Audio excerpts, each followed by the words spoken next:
Fala, gente boa, tudo bem? Continuando aqui nosso seminário de libertação, falando a respeito da família, né? A gente está falando sobre libertação da família e a gente já citou os objetivos, a introdução e hoje a gente vai estar falando sobre a libertação da herança espiritual, tá bom?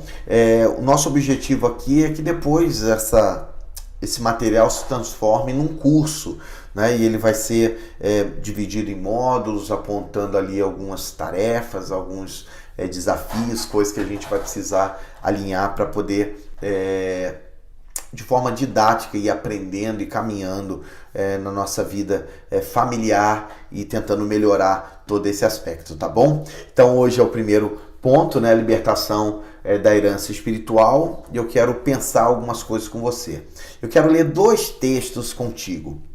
Levítico capítulo 8, verso 24 ao 27 diz assim: com nenhuma destas coisas vos contaminareis, porque com todas estas coisas se contaminaram as nações que eu lanço de diante de vós, e a terra se contaminou, e eu visitei nela a sua iniquidade, e ela vomitou os seus moradores.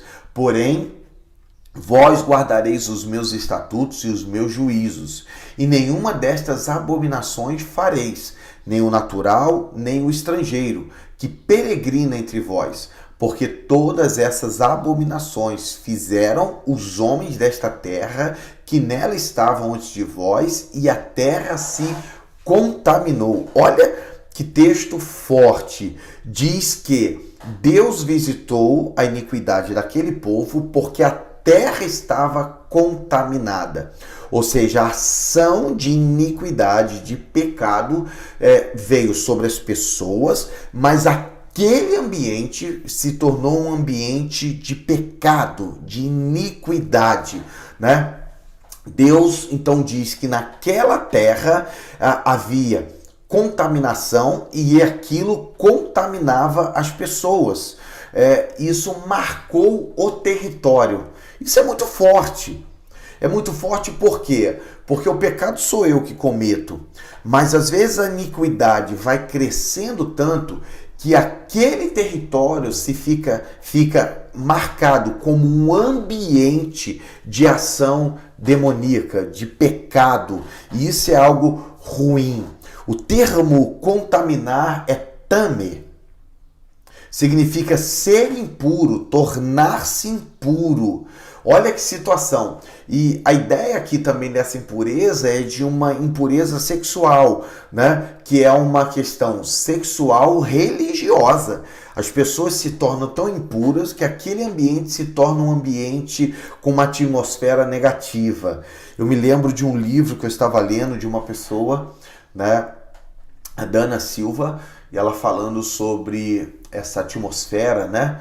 E ela cita justamente isso. Ela disse que chegou numa cidade e naquele dia, naquela noite onde ela foi dormir, ela começou a ter sonhos eróticos. E ela acordou de madrugada e entendeu que aquele ambiente estava contaminado com a prostituição.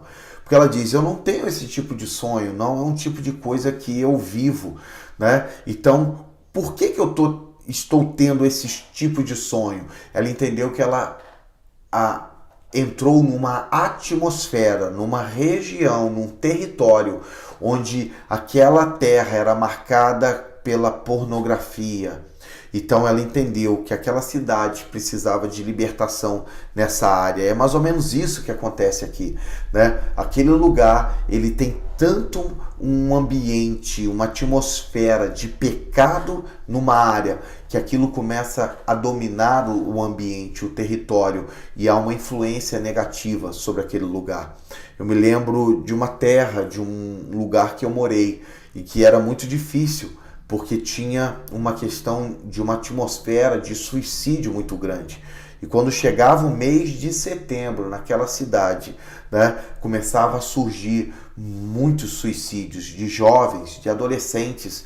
Aquilo era muito negativo, porque porque havia uma atmosfera. Eu me lembro que a igreja precisava orar e a gente começou a fazer ações em relação à prevenção de suicídio naquela cidade, porque a atmosfera era tomada daquilo. Porque eu não sei da herança, eu não fiz essa pesquisa, dessa herança de morte de jovens, se havia sacrifícios na cidade ou pessoas que se envolviam com isso, mas eu sei que o ambiente era tomado por isso e a gente precisava agir no mundo do Espírito a respeito disso, né?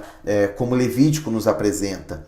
Outro texto fala em Timóteo, olha que interessante, 2 Timóteo capítulo 1, verso de número 5, diz assim: pela recordação que guardo de tua fé sem fingimento, a mesma que primeiramente habitou em tua avó Lóide e em tua mãe Eunice, e estou certo de que também em ti.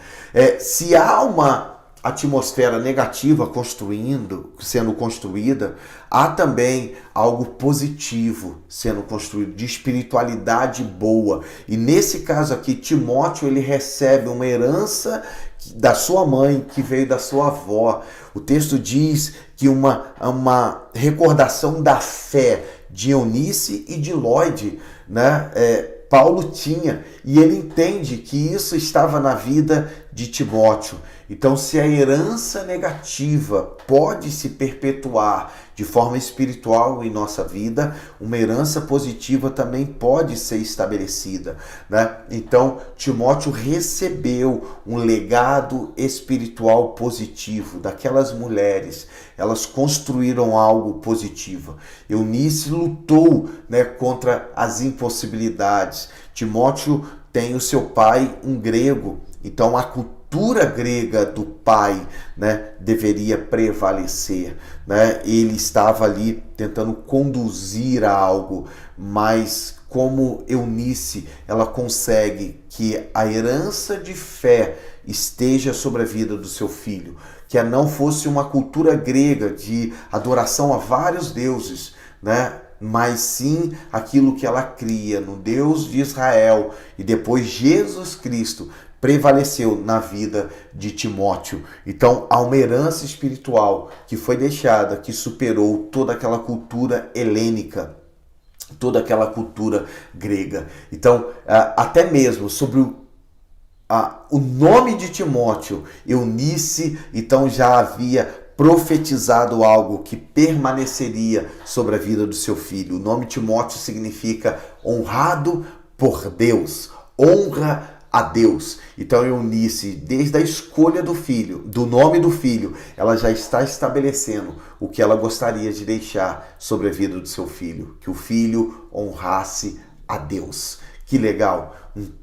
Algo extraordinário que está estabelecido sobre a nossa vida, tá bom?